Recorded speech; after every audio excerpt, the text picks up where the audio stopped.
Good morning, still is. The very hard morning. I'll read this statement on behalf of all of us in Azimio la Umoja One Kenya Coalition Party statement,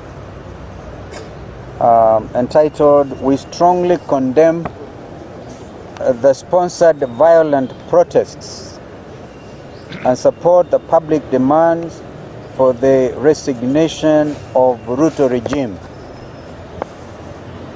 Good morning, and thank you, members of the press, for joining us today. Azimio la Umoja One Kenya Coalition Party is deeply concerned about the recent increase in violence during the Gen Z-inspired protests. In the last 2 weeks, Gen Z has inspired the majority of disenfranchised and disillusioned Kenyans to exercise their constitutional rights to assemble, to demonstrate, to picket, and to petition. They continue to do so in a manner that has captured the attention not just of Kenya, but the region, Africa, and indeed the whole world. In the typical fashion of a tyrant, the Ruto regime attempted to silence their voices by intimidation, arrests, abductions, and hijackings. This did not work, and indeed it shall never work. According to the Kenya National Commission on Human Rights, local and international media, the police executed a shoot-to-kill order that extinguished 41 young Kenyan promising lives, with over 300 Kenyans admitted to hospitals with gunshot wounds.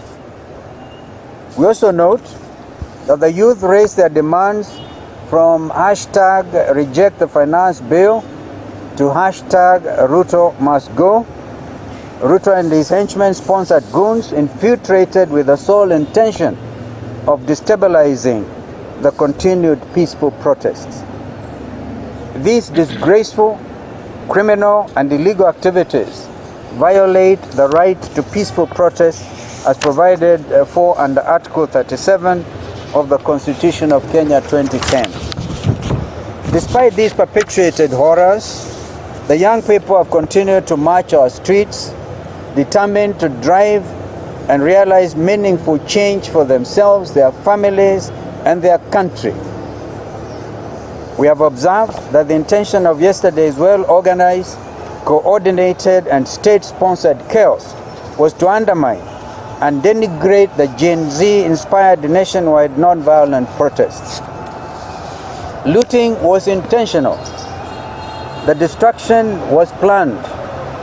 The torching of public and private property worth billions of shillings was carried out in collaboration with the already corrupted security forces in the full glare of the media, and indeed the international media as well as the onlookers. We also note that despite a court injunction